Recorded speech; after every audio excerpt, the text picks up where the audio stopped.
Bonjour à tous les amis, c'est le Footix. Aujourd'hui on se retrouve pour une nouvelle vidéo. La Coupe du Monde c'est dans exactement 9 jours. Et qui dit 9 jours, dit qu'on a déjà fait 3 groupes, dit qu'aujourd'hui c'est le groupe D. Alors dans ce groupe D, il est composé de l'Australie, du Paraguay, de la Turquie et des États-Unis. On commence tout de suite avec le premier pays, l'Australie. Alors, l'Australie qui s'est qualifiée assez facilement en Coupe du Monde, hein. Ils ont fait dans les premiers de leur zone Asie parce qu'ils sont trop forts pour l'Océanie. Du coup, on a décidé de les mettre en zone Asie. Euh, Leur dernière Coupe du Monde, c'était contre l'Argentine et ils se sont fait éliminer en 2022 en huitième de finale. Encore en huitième de finale. Ouais, donc ils ont failli battre les champions du monde. Et leur meilleur joueur, c'est Harry Sauter qui joue à Leicester avec Thornton Pops qui joue à Feyenoord. Je vais pas vous mentir, honnêtement, je les connaissais pas avant de faire cette vidéo.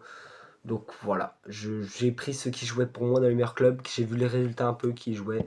Donc je pense que c'est eux les meilleurs Australiens. En deuxième pays, le Paraguay. Le Paraguay qui se qualifie assez difficilement de la zone Amérique du Sud. Dernier pays qualifié. Donc ouais, assez difficilement le Paraguay. Leur dernière Coupe du Monde, c'était en 2010 où ils avaient fait un joli quart de finale. Donc on espère qu'ils vont aller si loin. Et leur meilleur joueur, c'est Antonio Sarabia qui joue à Cremonese. Lui aussi, c'est leur numéro 9. Je vais vous honnête, je le connaissais pas trop. Mais apparemment, il est bon. Donc, pourquoi pas. Le troisième pays, évidemment, la Turquie. Comment faire une Coupe du Monde sans eux? Difficile la qualification pour la Turquie, hein, parce qu'ils ont dû passer par des barrages contre la Roumanie. Ouais, assez difficile en barrage Europe. Mais ils ont réussi à passer. Leur dernière Coupe du Monde, c'était il y a 24 ans exactement, en 2002, où ils avaient fait troisième, ce qui était historique à l'époque. Et tout le monde pensait que après ils allaient continuer sur cette lancée et peut-être la gagner un jour. Et non, ils s'étaient jamais requalifiés en Coupe du Monde. Et bah cette année, ils reviennent et avec une très très bonne équipe. Alors sur le papier, l'équipe est excellente. Sur le terrain, ils ont plus de mal. Alors on a des joueurs évidemment comme Arda Güler qui joue au Real Madrid, Çalhanoğlu qui joue à l'Inter, Kenan Yildiz qui joue à la Juventus, Udov qui joue à Francfort, qui est métamorphosé cette saison. Des très très très bons joueurs pour l'équipe de Turquie. Et après, il faut qu'ils réussissent à jouer tous ensemble donc plutôt à voir ce que ça va donner sur le terrain. Mais cette équipe, attention parce qu'elle est très très forte.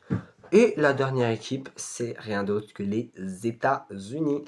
Les États-Unis qui ont été qualifiés d'office parce qu'ils co-organisent le mondial avec le Mexique et le Canada.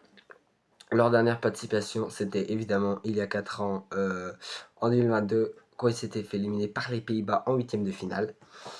Et eux aussi possèdent une attaque redoutable avec un certain Florent Balogun qui joue à l'AS Monaco, que vous devez connaître, et aussi un certain Pulisic qui joue à l'AC Milan, qui est leur numéro 9. Donc ouais, une bonne attaque des États-Amériques, même s'ils ont plutôt du mal à jouer ensemble. Pourquoi pas? Pourquoi pas avec leur coach Pochettino? À voir ce qui va se passer. S'il y a un joueur à suivre, évidemment, c'est Kenan Yildiz, hein, le joueur turc de la Juventus qui est juste excellent, qui peut faire une très très bonne Coupe du Monde, hein, s'il arrive à aller loin. Le match à regarder, c'est évidemment pour moi Turquie-Australie, qui risque d'être le plus beau match de cette Coupe du Monde. Je vois les USA un peu en dessous, mais à voir ce qui va se passer, parce que je pense que ce match peut être plein de rebondissements, parce qu'avec l'Australie, on est toujours surpris, franchement, et à chaque Coupe du Monde, ils nous font kiffer. Si vous voulez savoir mon pronostic, je pense que pour moi, la Turquie sera première de ce groupe. Il semble un peu plus favori. Je pense que les USA vont réussir à être deuxième dans la difficulté, mais vont réussir. L'Australie va être troisième et malheureusement le Paraguay va finir dernier difficilement. Merci à tous d'avoir regardé cette vidéo. N'hésitez pas à vous abonner, à liker, à activer la cloche de notification. Demain, on se retrouve pour le jour 8 avant la Coupe du Monde. C'était le Footix. Ciao!